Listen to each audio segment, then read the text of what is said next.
You know, we hear all this talk about artificial intelligence, but here's the real question. Can it actually be creative? I mean, can it tell a story that genuinely gets your heart racing? Well, we decided to find out. We put 4 of the biggest AIs out there to the test, a really tough one. We had them write a dark, high-heat Mafia romance novel from the ground up, and honestly, the results were pretty shocking. So, that's the big question we're tackling, isn't it? Can an algorithm really get the little things? The nuances of a genre, the complexities of a character, all that raw human emotion that makes a story great? Can it do more than just spit out a plot? Can it make a story feel alive? We set up this whole experiment to see, and let's just say the battle for literary dominance is officially on. Okay, so here's how we're going to break this all down. First, we'll get into the challenge itself. Then, we'll look at the very specific rules of the game we set for our AIs. After that, you'll meet the contenders, our AI crime bosses. Then comes the fun part, comparing their master plans side by side. And finally, we'll answer the big question, who runs the family now? All right, let's kick things off with the challenge. Now, we didn't just pick any old genre out of a hat. No way. We chose one that is notoriously difficult to get right, one that needs this perfect, delicate balance of tension, plot, and some serious passion. So, what is dark mafia romance? Well, it's incredibly tough to write. It's not just car chases and action scenes. It's all about building this morally gray world where the lines between love, obsession, and pure danger are just constantly blurry. You've got to nail a very specific tone. It has to be thrilling, but also super emotional. Honestly, it was the perfect stress test for an AI's creative limits. Okay, part 2, the rules of the game. And listen, this is a really crucial point. We didn't just type in write a book. That's not a real test. Instead, we acted like an editor. We gave each AI a super detailed creative brief, the exact same kind a professional human author would get from a publisher. That way, we're testing creativity, not just its ability to follow an order. And part of that brief was that each AI had to weave together these 5 really complex ideas, or tropes. We're talking revenge plots, secret identities, forced proximity, the whole shebang. And this isn't just a checklist, you know? It's about seeing if the AI can juggle all these different threads and turn them into a single story that actually makes sense and keeps you hooked. The complexity was dialed way, way up. Now, this next instruction we gave them, it might have been the most important one of all. We told them point blank to act as a creative collaborator, not a content moderator. We had to. This genre demands a certain level of heat, of explicit content, and AIs are usually programmed to avoid that stuff. So we had to tell them to lean into it, to not pull any punches. This wasn't just a test of creativity, but of following a really tricky command. All right, it's time to meet the contenders. Let's introduce our 4 AI crime bosses, all vying for control of this literary showdown. Each one comes to the table with its own reputation, its own special skills, and of course, its own potential weaknesses.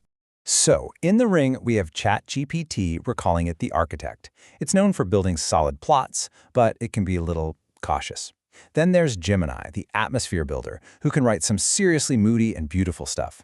We've also got Grok, the wild card who just loves to lean into personality and genre cliches. And finally, Claude, the novelist, who is all about that deep, high-quality storytelling. The stage is...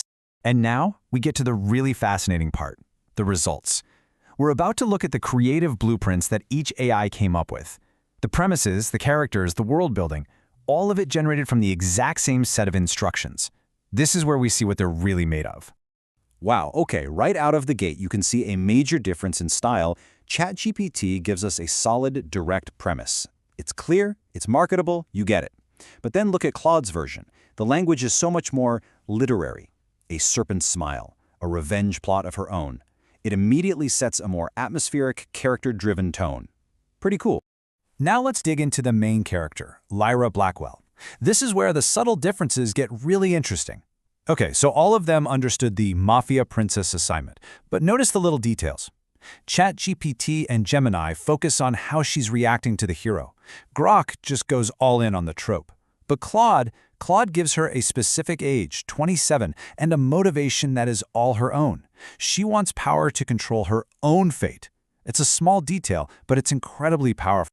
And it's the same pattern with our leading man, Roman Voss. All the AIs totally nailed that basic conflict of an undercover guy falling for his target.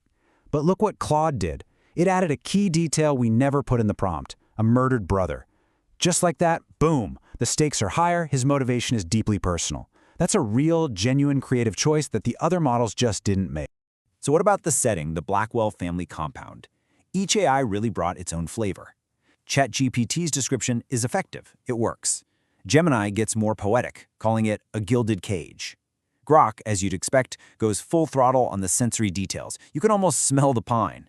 But then there's Claude, again adding that extra layer of nuance. Old money elegance masking surveillance systems. That suggests history, and a much more subtle kind of danger. But if we're just talking about pure stylistic flair, you have to hear this. This is the opening line from Gemini's first chapter. The pop of a silenced pistol is a polite sound. It barely disturbs the air, like a champagne cork at a funeral. I mean, come on, that is an absolute showstopper. It's a line that makes you sit up and realize, okay, this AI is doing more than just assembling words. It's actually crafting a voice. So after looking at the premises, the characters, and the prose, what's the big takeaway? In this crazy battle of the algorithms, who actually came out on top? It's time to break down the final verdict. All right, here's the final breakdown. ChatGPT was the reliable operator. It gave us a solid, logical story, even if it was a little generic. Grok was the trope master. It totally got the vibe of the genre, but it lacked a bit of emotional depth. Gemini was the clear visual stylist, writing some absolutely killer atmospheric lines. But the winner, the one that came closest to actually thinking like a novelist, was Claude. It was the only one that consistently added those extra layers of detail and emotional depth, going beyond the prompt to act like a true story architect. What this whole experiment really shows is that AI is not just a simple tool for outlining anymore. It's making genuine creative choices. It's crafting a voice, inventing backstories, building a world. And that leaves us with a fascinating and maybe kind of unsettling question for the future. When you pick up your next favorite book, how will you know for sure if the mind behind it was human or something else entirely?